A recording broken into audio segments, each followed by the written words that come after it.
Muito bem-vindo mais uma vez à nossa sala de ensinamento. Estamos a continuar com o nosso estudo através dos livros de 1 e 2 Coríntios. Estamos a chegar ao fim de capítulo 4 do livro de 1 Coríntios. Lembra-te, esta igreja com grande divisão, como bebês espirituais. É possível ser bebê 20 anos depois de ser salvo, a pessoa que não cresce em Cristo. Mas Deus quer o nosso crescimento. Paulo, mas ele explicou a maneira da vida dele. Foi uma vida sacrificial que ele fez para ajudar não só pessoas a ser salvos, mas também para crescer em Cristo. Ele disse, na nossa última vez falamos sobre isto, ele disse, não tem muitos pais, muitos jairus, muitos querem ser professor dizendo uma coisa, mas para viver sacrificialmente, para ajudar muitas pessoas a conhecer Cristo, é necessário dar mais da tua vida evangelizando. É mais difícil desta maneira. Muitos querem procurar outro crente para ganhar a pessoa, mas para evangelizar e falar sobre Jesus Cristo, muitos vão levantar a mão no início, mas depois não. Muitos não querem evangelizar. Deve ser a nossa característica, falando sobre Jesus com todos. Sim. Para determinar, eles são salvos ou não. Eu não posso olhar no coração de outra pessoa, mas eu sei o que é salvação. Vou pregar esta mensagem. Sim, é isto. É muito simples entender esta mensagem, mas muitos não querem chegar a este ponto. É um pouco triste. Vamos abrir as nossas Bíblias. 1 Coríntios capítulo 4. Lembra-te, Paulo falou sobre a maneira de vida dos apóstolos. Também ele disse, não tem muitos pais, não pai com título, mas pai do respeito de uma pessoa que guiou outro para Cristo, para a salvação. É isto. Então, vamos continuar com o versículo 17. Mas Paulo foi preocupado com esta igreja, porque eles foram como bebês. Ele queria dizer, mas não está a seguir o ensinamento que eu dei a ti. Então, versículo 17, ele disse isto. Por esta causa vos mandei Timóteo, que é meu filho amado e fiel no Senhor, o qual vos lembrará os meus caminhos em Cristo, como por toda parte ensino em cada igreja. Então ele queria enviar Timóteo para falar com eles, para estabelecer os ensinamentos de Paulo. Mas ele disse, o qual vos lembrará os meus caminhos em Cristo. Os meus caminhos em Cristo, como por toda parte ensino em cada igreja. Está a ver? Então, mas o que são estes caminhos, estes ensinamentos de Paulo? Primeiramente, ele ensinou a morte do velho homem, que significa Cristo está a viver através de mim. Vamos ler Gálatas capítulo 2. Gálatas capítulo 2, vou ler o versículo 20, e a Bíblia diz, Paulo, já estou crucificado com Cristo e vivo. Não mais eu, mas Cristo vive em mim. E a vida que agora vivo na carne, vivo pela fé do Filho de Deus, o qual me amou e se entregou a si mesmo por mim. Paulo disse, ele deu a vida dele por mim, vou dar a minha vida para ele. É isto. Não só isto, mas vamos ler 2 Timóteo capítulo 2. 2 Timóteo capítulo 2, vou ler o versículo 11. A Bíblia diz, palavra fiel é esta, que se morrermos com ele, também com ele viveremos. Está a ver, hein? É necessário Marco pecador, morrer. Marco não é nada, mas Paulo ensinou isto nas igrejas. Quando ele chegou, ele disse, mas eu já morreu. Estou a morrer diariamente. Ele vai dizer isto com estes coríntios mais tarde nesta carta. Mas vamos conhecer outro caminho. Ele disse, ensinou também, a cruz está antes da coroa. Já falamos sobre isto como a nossa última lição, mas vamos ler Lucas capítulo 9. Lucas capítulo 9, e vou ler versículo 23 a 26. A cruz é antes da coroa. Lucas capítulo 9, versículo 23 diz: E dizia a todos, se alguém quer vir após mim, negue-se a si mesmo, e tome cada dia a sua cruz e siga-me. Porque qualquer que quiser salvar a sua vida, perde-la-á. Mas qualquer que, por amor de mim, perder a sua vida, a salvará. 25. Porque que aproveita ao homem granjear o mundo todo, perdendo-se ou prejudicando-se a si mesmo. 26. Porque qualquer que de mim e das minhas palavras se envergonhar, dele se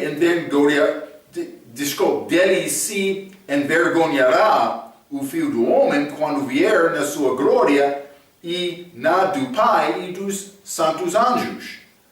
27. E em verdade vos digo que dos que aqui estão, alguns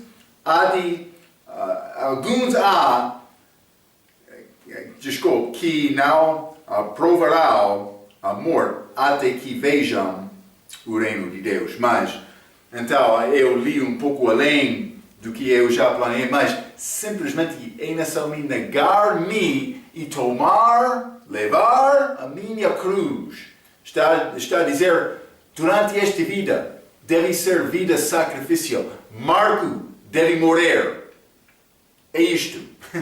É simples dizer, vou dizer isto, viver com este desejo, com esta característica na tua vida é mais difícil. Mas isso é a nossa fé. É a manifestação da nossa fé. É isto. A qualidade da nossa vida, da nossa obra. Isso não é salvação, é a minha vida depois de ser salvo. Sim, Paulo ensinou isto. Mas não só isto. Ele disse também, Jesus é o que vai guardar-me, ou quem vai guardar-me, é Jesus. 2 Timóteo capítulo 1, vamos ler. 2 Timóteo capítulo 1, e vou ler versículo 12, a Bíblia diz: Por cuja causa padeço também isto, mas não me envergonho, Paulo está a falar, porque eu sei em que tenho crido e estou certo de que é poderoso para guardar o meu depósito até aquele dia. Ele não vai perder o meu depósito. É a minha fé por confiar nele. Ele vai guardar a minha alma. Não é possível crente perder a alma dele. A minha alma já é salva. É isto, é muito bonita. Quem tem o Filho tem a vida. Quem não tem o Filho de Deus não tem a vida. Eu vou descansar com paz hoje à noite, porque eu já tenho o Filho de Deus. É isto. É maravilhoso o que ele fez. Vamos ler também Efésios capítulo 4. Efésios capítulo 4, e vou ler versículo 30. A Bíblia diz: E não entristeçais o Espírito Santo de Deus, no qual estáis selados para o dia da redenção. Este dia de redenção é o dia da ressurreição, em que eu vou receber novo corpo. Eu sou selado. Mas é a mesma maneira por colocar carta num envelope, então selar aquele envelope. Mas é possível abrir aquele envelope. Mas por ser selado do Espírito Santo, não é possível me perder. Eu sou selado dele com a vida eterna. Grande privilégio de acreditar em Cristo. Vamos continuar com 1 Coríntios capítulo 4. E vou ler o resto deste capítulo, versículo 18 até versículo 20. 21. Mas alguns andam ensoberbecidos, como se eu não ouvisse de ir ter convosco. Outros queriam dizer, Paulo não vai visitar conosco. Mas em breve irei ter convosco, se o Senhor quiser. Está a confiar em Deus ou não, ele está a dizer. E então conhecerei não as palavras dos que andam ensoberbecidos, mas o poder. Ele disse, não vou chegar contigo falando com atitude de soberba. Não. Ele disse, eu vou chegar com o poder de Deus. Eu estou a falar segundo a verdade. Porque o reino de Deus não consiste em palavras, mas em poder. 21. Que quereis? Irei ter convosco com vara ou com amor e espírito de mansidão. Mas o último é melhor. Mas Paulo vai fazer o que é necessário segundo a situação. Mas ele vai demonstrar esta vida humilde dele por viver segundo o Espírito Santo com o poder de Deus. Então, o poder de Deus não consiste em palavras, mas em poder. É muito interessante. Estas pessoas que reivindicam ser cheio do Espírito Santo, elas querem usar palavras pela evidência. Mas Paulo negou isto. Ele disse isto. Mas alguns andam, versículo 18, ensoberbecidos, causando problemas. Mas naquela era, muitos orgulhosos dividiram a igreja. Acontece hoje no nosso dia também. Mas também, versículo 20, ele disse, o reino de Deus não consiste em palavras, mas em poder. O que é este reino de Deus? Remete. É reino espiritual, reino como posso dizer, moralidade. Vamos ler Romanos capítulo 14. Deve saber este versículo. Romanos capítulo 14, vou ler versículo 17. A Bíblia diz, porque o reino de Deus não é comida nem bebida, mas justiça e paz e alegria no Espírito Santo. O reino de Deus, reino espiritual. Não reino físico como o reino dos céus. Jesus vai voltar com este reino dos céus. Ele vai voltar fisicamente, mas com o reino de Deus também, com moralidade. Também como diz este versículo, justiça, paz e alegria no Espírito Santo. Mas não só isto. Este reino de Deus é entrado pelo novo nascimento. Vamos ler João capítulo 3. Vou mostrar-te algumas coisas do respeito deste reino de Deus. Paulo pregou muito sobre o reino de Deus. João capítulo 3, vou ler versículo 3 e versículo 5. Jesus respondeu e disse-lhe, na verdade te digo que aquele que não nascer de novo não pode ver o reino de Deus. Também, versículo 5, Jesus respondeu, na verdade te digo que aquele que não nascer da água, fisicamente, e do Espírito, espiritualmente, não pode entrar no reino de Deus. É entrada espiritual. Está a ver, não? Não só isto, mas entrado pela fé simples. Vamos ler Marcos capítulo 10. Marcos capítulo 10, quero ler versículo 14 e 15. A Bíblia diz, Jesus, porém, vendo isto, indignou-se e disse-lhe, deixai vir os meninos a mim e não os impeçais, porque dos tais é o reino de Deus. 15.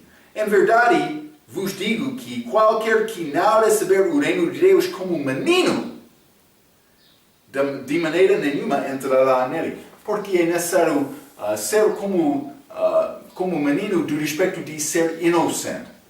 Mas isso é confiança simples, fé simples. Mas por dizer uma coisa ao menino, ele vai acreditar a tua palavra. É isto. O menino, é bom quando o menino pode reconhecer e realizar o amor verdadeiro de Deus na família. Quando pai e mãe amam uns aos outros em Cristo, ele está a reconhecer, ele tem bom ambiente para saber e conhecer Cristo também. Isso é o que Deus quer, este amor verdadeiro entre nós. Mas este reino de Deus é entrado pela fé simples. Não só isto, é ligado com a justiça de Deus. Vamos ler Mateus capítulo 6. Mateus capítulo 6 e vou ler versículo 33. A Bíblia diz: mas buscai primeiro o reino de Deus e a sua justiça, e todas estas coisas vos serão acrescentadas. Mas no contexto disto é o reino dos céus, mas esta lei mosaica também, Jesus reinando sobre os judeus, também todo o mundo. Mas os judeus, lembra-te, eles não receberam aquele reino físico porque eles não acreditaram em Cristo, procurando primeiramente a justiça dele segundo o reino de Deus. Por querer espiritualmente Cristo, ele daria também este reino físico, mas eles não queriam isto. Mas é evidência do nosso pecado. Vou dizer isto, todos nós nascemos em Adão, com amor, com pecado, com desobediência, com coração mau. Segundo Jeremias capítulo 17, versículo 9, coração enganoso, perverso. Todos de nós. Você também. Sim. É necessário confiar em Jesus. Desejar este reino espiritual, esta justiça de Deus. Desejando ter a justiça perante Deus.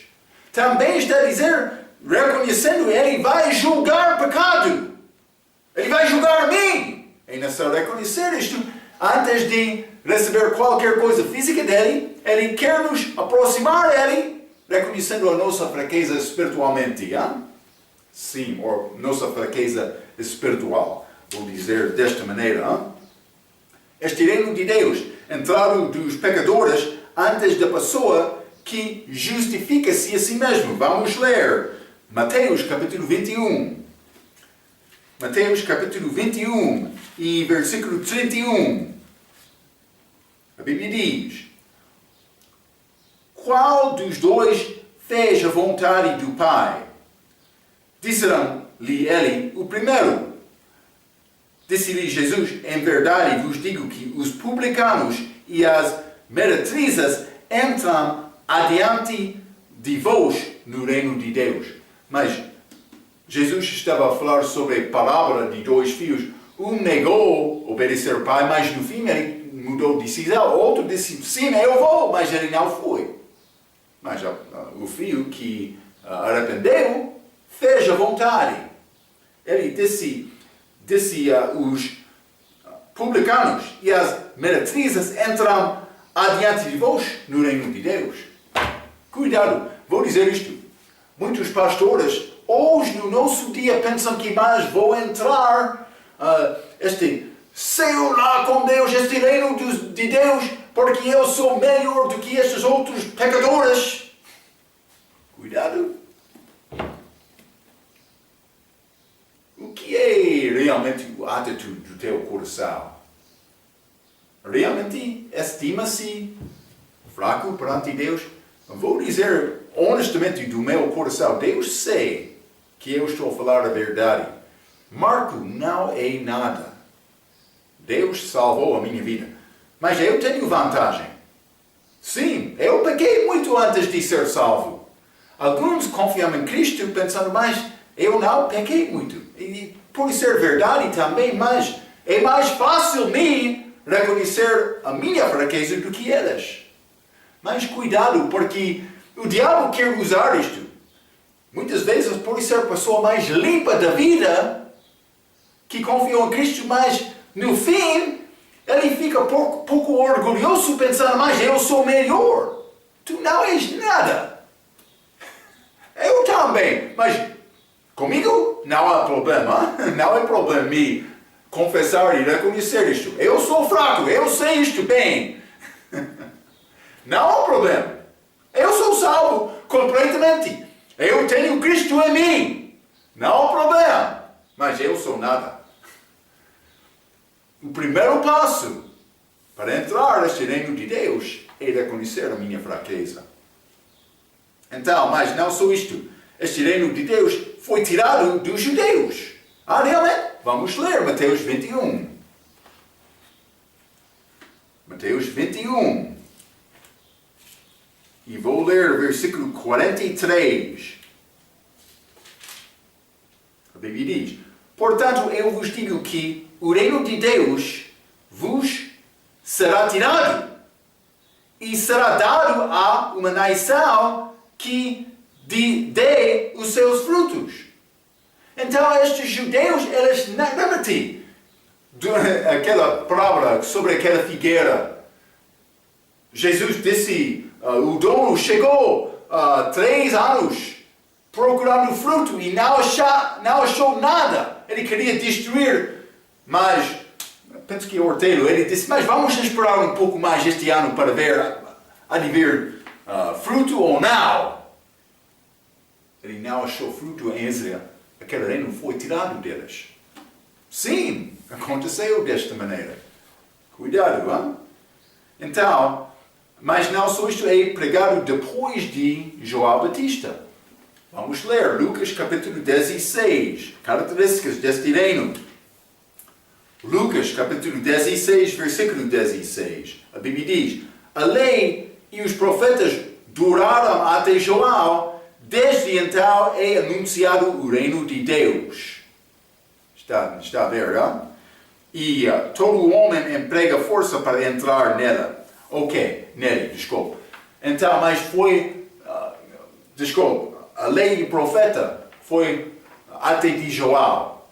Mas depois de João entrou esta pregação do reino de Deus. Não só isto. Mas aqui é ligado com o poder de Deus. Já falamos um pouco sobre isto. Não é com a minha palavra, com a qualidade da minha vida, a minha característica da vida. Vamos continuar um pouco. Vamos entrar em 1 Coríntios capítulo 5.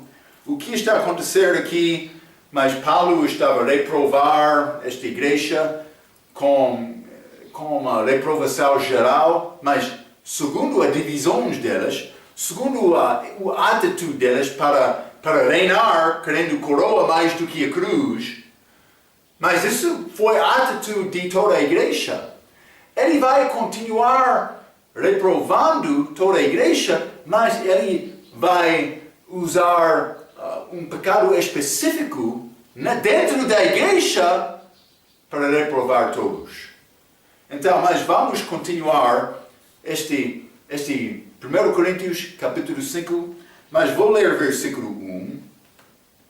Paulo disse isto: geralmente se ouve que há entre vós fornicação, e fornicação tal que nenhum ainda entre os gentios se nomeia, como é haver quem possua a mulher de seu pai. Grande pecado lá. Não vai achar este pecado muitas vezes do mundo, mas entrou na igreja. Quem estava feliz? Quem estava contente? O diabo. Mas eles estavam a pecar. Por este tipo de pecado entrar na igreja, os membros devem ficar muito tristes. Mas vamos achar, eles não sentiram-se tristes. Sentiram-se tristes por causa disto. Hein? Mas Paulo disse, geralmente se ouve que há entre vós fornicação. Vou dizer isto no início. Fornicação é da palavra grega porneia, que é usada na Bíblia do respeito de vários tipos de pecados sexuais. Mas neste caso é incesto. Achamos isto, por exemplo, algumas vezes da Bíblia. Não é muito comum, mas Gênesis capítulo 49. Gênesis capítulo 49, e vou ler versículo 3 e 4. A Bíblia diz: Rúben, filho de Jacó, Rúben, tu és meu primogênito, minha força e o princípio de meu vigor, o mais excelente em alteza e o mais excelente em poder. Mas devemos pensar, este Rúben, mas ele é boa pessoa.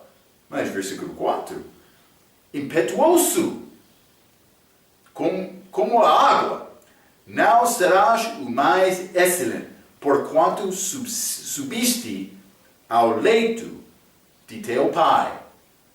Então o contaminaste, subiu à minha cama. Ele dormiu com este mulher de Jacó. Uma das esposas dele, lembra-te, ele teve mais do que uma. Rúben fez isto. Ofendido o pai dele, ofendido Deus. Mas grande pecado que não deve ser nomeado entre pessoas, especialmente dentro da igreja. Paulo está a dizer isto. Mas vou mostrar-te outra coisa pouco interessante. Vamos ler 1 Crônicas, capítulo 20. 1 Crônicas, capítulo 20.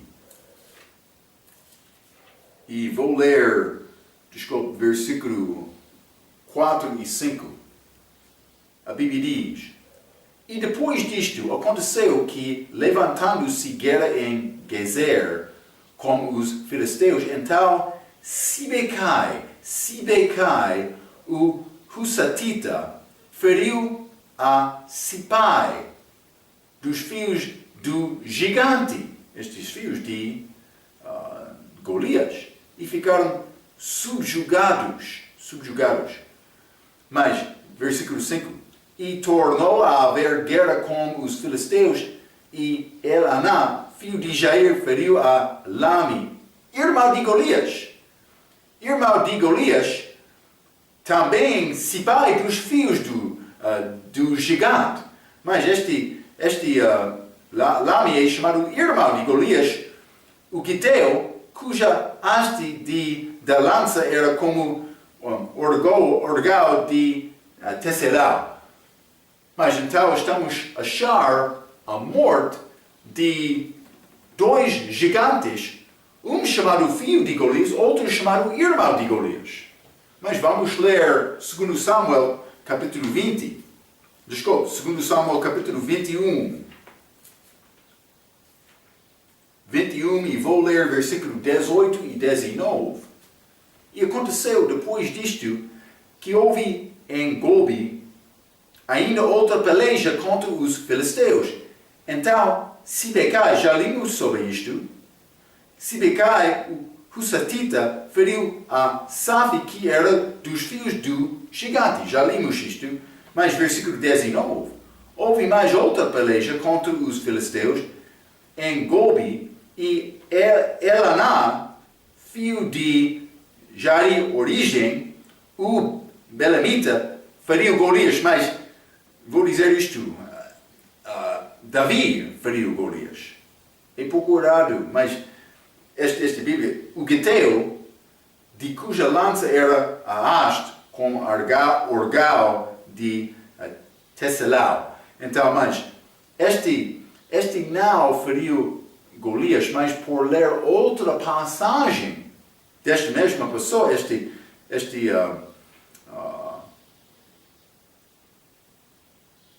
irmão de Golias. Vou ler novamente este 1 Crônicas, capítulo 20, versículo 5. E tornou a haver guerra com os filisteus, e Elhaná, filho de Jair, feriu este Lami, irmão de Golias. Mas aqui ele disse, a Bíblia diz, ele feriu Golias. Mas este Aná não feriu Golias. Ele feriu Lami, irmão de Golias. Então é necessário entender algumas vezes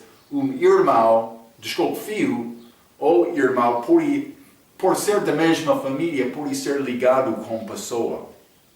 Mas é errado para dizer que ele feriu Golias para dizer que ele feriu Golias no lugar de Davi. Desta maneira, não é certo, mas vamos ler 22, isso vai clarificar este assunto, neste 2 Samuel capítulo 21, versículo 22. Os quatro que já foram achados nesta passagem, incluindo este de versículo 19. Estes 4 nasceram ao gigante em Gati e caíram pela mão de Davi, este Golias, e pela mão dos seus servos, estes outros 4. Então, lembra-te de Davi, mas quando ele foi ao ribeiro para ganhar aquelas pedras, antes de matar Golias, mas ele não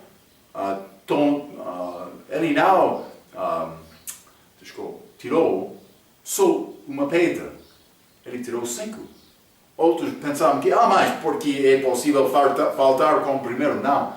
Davi estava a confiar em Deus. Ele disse, só uma pedra é necessário para matar Golias, mas ele sabia que Golias teve 4 filhos, segundo este. Mas, outro é chamado irmão de Golias, naquela passagem em 1 Crônicas, capítulo 20. O que aconteceu? Mas o pai daquelas eram Golias, mas também irmãos, porque elas evidentemente tiveram a mesma mãe. Está a ver, não? Penso que Golias pecou com incesto desta maneira, dormindo com a mãe dele. É pouco triste para achar estas coisas, mas evidentemente é o que aconteceu lá. Grande pecado na Bíblia. Então, nenhuma coisa boa é ligado com Golias. Não, ele foi gigante deste mundo, filisteu, que pecou. Também os filhos dele, também irmão dele. Pelo menos um, por ser todos deles, sim.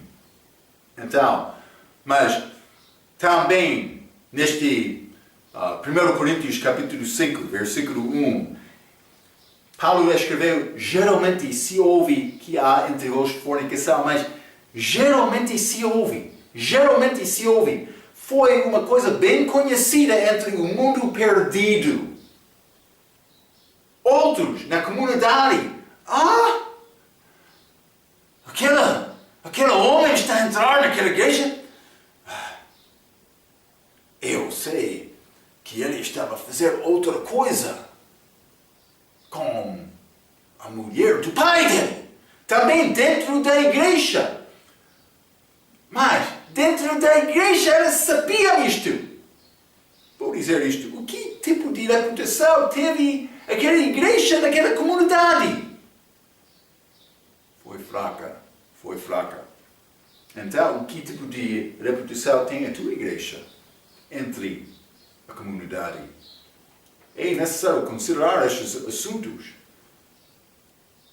Como é possível a igreja ter reputação fraca? Por não julgar o pecado de dentro. Outro vai pecar mais. Ele pode ficar conosco. Realmente? Quer isto? Quer esta reputação como a tua igreja? Disciplina não é assunto achado muito nas nossas igrejas ou no nosso dia, não. Vamos continuar. 1 Coríntios capítulo 5. Geralmente se ouve que há entre vós fornicação, e fornicação tal que nenhuma ainda entre os gentios se nomeia, como é de haver quem possua a mulher de seu pai. Versículo 2. estáis ensoberbecidos, e nem ao menos vos entristeceis, ou entristestes. Vou ler isto mais uma vez, peço desculpa. Estáis ensoberbecidos, e nem ao menos vos entristecestes, por não ter sido dentre vos tirado quem cometeu tal ação. Ele disse, ele fez isto e ele ainda está lá? Como é possível isto acontecer? Então, estáis ensoberbecidos. Esta igreja não era igreja espiritual. Eles jactaram-se sobre os seus dons e associações, mas foram fracos com Deus. É isto. Mas não só isto, por não ter sido dentre vós tirado quem cometeu tal ação. Eles permitiram pessoa com pecado terrível e conhecido para ficar com eles. Eles não queriam tirar aquele pecado daquela igreja. Vamos continuar. 1 Coríntios capítulo 5, versículo 3 e 4. Eu, na verdade, ainda que ausente no corpo, mas presente no espírito, já determinei, como se estivesse presente, que o que tal ato praticou em nome de nosso Senhor Jesus Cristo, juntos vós e o meu espírito, pelo poder do nosso Senhor Jesus Cristo, seja este tal entregue a Satanás. Mas ainda não cheguei ao versículo 5. Mas ele disse ausente no corpo, versículo 3. Paulo disse ausente no corpo, mas presente no espírito. Já determinei como estivesse presente.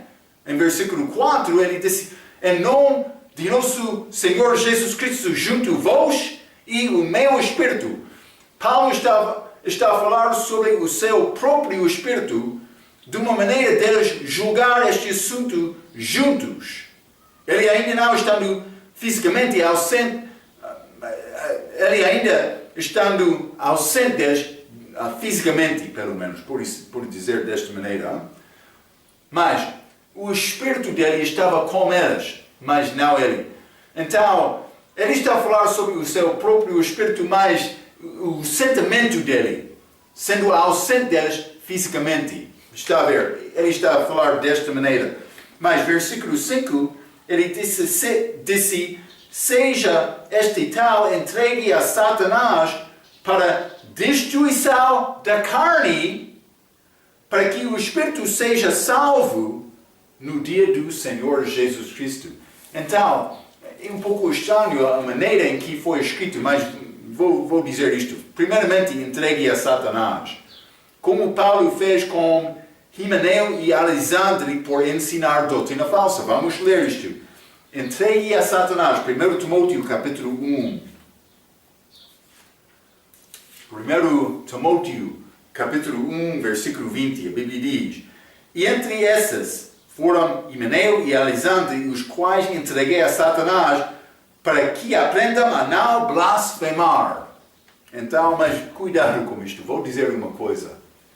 É possível o crente, ou pode ser líder, ficar zangado contra a pessoa e dizer, mas então vou orar para entregar aquele a Satanás, para vingar com ele. Mas cuidado com isto, esta atitude. Hein? Isto não é coisa pequena para fazer. Não devemos brincar com este assunto de entregar a pessoa a Satanás. Vou dizer isto. Como é possível entregar a pessoa a Satanás? É necessário fazer isto com oração e com amor. Com amor não só daquela pessoa, mas para a igreja. Paulo amou este Himeneu e Alexandre, mas penso que ele amou aquela igreja e ele entregou aquelas para não prejudicar a igreja, mas foi o assunto de blasfêmia, doutrina falsa. Não era assunto pessoal. Então, não é possível me dizer mais, não gosto daquela atitude daquela pessoa, vou orar para Deus destruir aquela pessoa. Mas a Bíblia diz, quando outra está contra mim, a minha responsabilidade em Cristo é ir àquela pessoa tentando reconciliar. Eu não sou pessoa orada por ser ele, mas a responsabilidade pertence a mim para ir àquela pessoa primeiramente. Marco, não pode ser como isto. Mas isso é a palavra. Muitos não querem isto. Não vou falar com ele, vou ficar zangado. Não vou falar mais com ele. Mas ele fez coisa mal? É a tua responsabilidade ter primeiro passo para tentar reconciliar este assunto.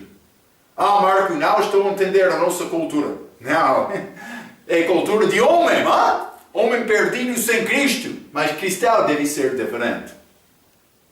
Eu devo sempre ser pronto para fazer o primeiro passo da reconciliação. Também, quando eu sou inocente, outro é errado, mas com coração de amor, tentando guardar paz dentro do corpo de Cristo, é a minha responsabilidade. Mas deste homem, deste caso, também neste caso, este Alexandre e Himeneu, Paulo fez esta oração. Mas não é oração leve. Não é oração que deve ser feita sem realmente procurar a vontade de Deus em oração, orando para aquela pessoa, procurando resolver este assunto. É necessário fazer isto. Cuidado por responder imediatamente fazendo este tipo de oração. Cuidado com isto. Porque por orar erradamente, por isso Deus vai julgar-me. É necessário me examinar o meu coração. Então eu escrevi isto. É feito com oração, com coração de amor, não de vingança. No fim, este homem arrependeu e voltou à igreja. Isto é o propósito de reconciliação. É salvar a pessoa. Reconciliação deve ser sempre o primeiro motivo de disciplina. Cuidado, é necessário fazer desta maneira. Mas Paulo disse também para destruição da carne, para que o espírito seja salvo. Mas destruição da carne é a morte física deste crente infiel, mas ele não perde a salvação dele. Lembra-te, a alma é o que é salva. Vamos ler Mateus capítulo 16. Mateus capítulo 16 e vou ler versículo 26. Jesus disse: pois que aproveita ao homem ganhar o mundo inteiro se perder a sua alma? Ou que dará o homem em recompensa da sua alma? Então, o que aproveita-me? Ganhar o mundo inteiro, mas perder a minha alma. Não é nada. Vamos ler também Hebreus capítulo 10. Hebreus capítulo 10 e versículo 39.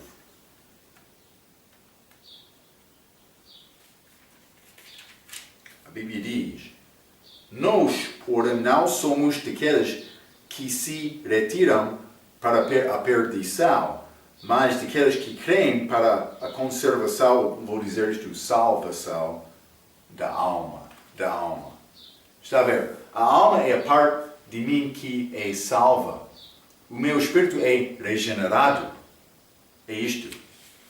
Lembra-te, nascemos em Adão, fisicamente, nascemos em Adão. Mas com a vida física, mas com a morte espiritual. Para mim ter a vida eterna é necessário ter a vida espiritual. Isso acontece por confiar em Cristo e receber o Espírito Santo, mas o meu espírito é regenerado por fazer isto. Mas a alma é salva. Está a ver? Então este homem não perderia a salvação dele, não. não é possível o crente perder a sua salvação. Já falamos sobre isto em 1 Coríntios capítulo 3, falando sobre este tribunal de Cristo. Lembra-te, uma pessoa pode ser salva só pelo fogo. Obras pode passar através de fogo, este ouro, prato e pedra preciosa, mas outra obra fraca, como madeiro, como palha, como feno, pode queimar e ser perdida, mas ele vai ser salvo, a alma dele. Está a ver, não? Então, mas a expressão o Espírito seja salvo, está a falar sobre a testemunho do crente e pode ser do ministério. Já ensinei isto outra vez, mas pelo menos deste crente, porque é ligado como ele parece ser como isto nesta passagem. Mas Paulo usou a mesma ideia desta salvação do respeito do ministério também com pessoa. Mas vamos ler 1 Timóteo capítulo 2. 1 Timóteo capítulo 2, muitas vezes, a maioridade das vezes, quando Paulo escreveu sobre salvação, ele estava a falar sobre salvação do inferno com novo nascimento, com a vida eterna. Mas ele não usou aquela expressão salvação, aquela palavra salvação, sempre daquela maneira. Por exemplo, 1 Timóteo, capítulo 2, versículo 15, falando sobre mulheres. Salvar-se-á, porém dando à luz filhos e permanecer com modéstia na fé, no amor e na santificação. Então, a maneira para a mulher ser salva é por modéstia na fé, no amor e santificação. Mas não é salvação do respeito de escapar ao inferno, é salvação da vida dela, do testemunho dela. Está a entender? Está a ver isto? Paulo não sempre usou salvação desta maneira. Vamos ler outra passagem neste mesmo livro, 1 Timóteo capítulo 4, versículo 16. Tem cuidado de ti mesmo e da doutrina. Persevera nestas coisas, porque fazendo isto te salvarás tanto a ti mesmo como aos que te ouvem. Então aqui Paulo está a falar sobre o ministério de Timóteo, dizendo, por fazer bom ministério com doutrina sã, guardando isto, vai salvar ti também, o teu povo. Está a ver? Então, isso é do respeito do testemunho delas, a qualidade da vida delas, mas não a salvação da alma. É outra coisa. Mas é a mesma ideia que Paulo teve aqui em 1 Coríntios capítulo 5, quando ele disse, entregue a Satanás para a destruição da carne, para que o Espírito seja salvo. Está a ver? Então, esta ideia é o que Paulo quer dizer. Do respeito da alma, o diabo não pode ter a nossa alma, mas ele vai tentar ter as nossas imaginações, também os nossos pensamentos, também os nossos corações, também as nossas palavras, também os nossos motivos, também as nossas intenções, também os nossos atos e mais. O diabo pode controlar a vida do crente, mas é necessário resistir. Mas o diabo não pode tocar a minha alma. A minha alma é salva para sempre. Eu já escapei o inferno. Já falamos sobre isto várias vezes. Vamos ler Provérbios capítulo 16. Provérbios capítulo 16 e vou ler versículo 3. A Bíblia diz: confia ao Senhor as tuas obras e teus pensamentos serão estabelecidos. Então, é uma obra confiar em Cristo, mas para guardar a minha vida. E isso acontece diariamente depois da salvação. Confia ao Senhor as tuas obras e teus pensamentos e serão estabelecidos. Está a ver? Devo procurar ter obras certas perante Ele. Não só isto. Vamos ler 2 Coríntios capítulo 10. 2 Coríntios capítulo 10 e vou ler versículo 3 a 5, a Bíblia diz: porque andando na carne, não militamos segundo a carne, Paulo disse. Porque as armas da nossa milícia não são carnais, mas sim poderosas em Deus, para a destruição das fortalezas, destruindo os conselhos e toda a altivez que se levanta contra o conhecimento de Deus e levando cativo todo o entendimento à obediência de Cristo. Então, é a maneira para mim limpar a minha vida. E vou dizer isto, muitas vezes temos mais problemas nas nossas igrejas porque pessoas são mais preocupadas com a obra do outro do que a sua própria obra. Mas, por mim, reconhecer a minha fraqueza perante Deus, vou ser melhor perante o homem para ajudar o homem. É isto, é como isto. Então, mas, este versículo 5 diz também no dia do Senhor Jesus. O contexto é este tribunal de Cristo, que é o julgamento das obras do crente. Já falamos sobre isto. Vamos continuar com isto, nesta passagem, com o versículo 6, na nossa próxima vez. Mas deve guardar este pensamento. Estes pensavam que, somos bons, porque temos estes dons do Espírito. Somos destes apóstolos, Pedro, Paulo, Apolos, mas também Jesus. Esta igreja fraca, elas celebravam, mas com grande pecado no meio delas. Eles não fizeram limpeza da igreja. Paulo vai continuar reprovando elas. Vamos continuar com este mesmo pensamento na nossa próxima lição. Até aquela vez, pela sua atenção, quero dizer muito obrigado.